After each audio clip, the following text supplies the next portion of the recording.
এই প্যালেস্টাইন ইস্যুতে নীরব, এই নীরবতাকে একজন মুসলমান হিসেবে আপনি কোন চোখে দেখেন? আপনার থেকে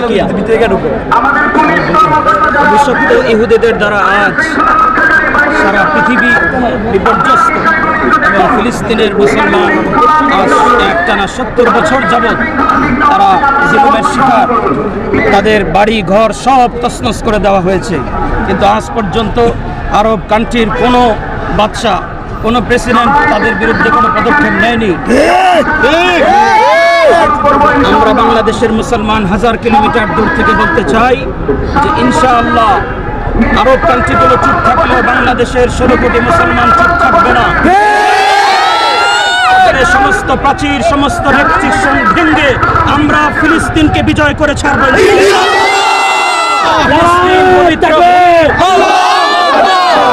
যেই ফিলিস্তিনের যেই মসজিদে আকসার পাশে 20 জনের মতো নবী ঘুমিয়ে আছেন, তাবেঈন, আইম্মায়ে কেরাম ঘুমিয়ে আছেন, সেই পবিত্র ভূমি প্রতিদিন মুসলমানের রক্তে রঞ্জিত হবে। আর বাংলাদেশের মুসলমান বসে থাকবে, এটা কোশ্চিনকালেও হতে পারে না।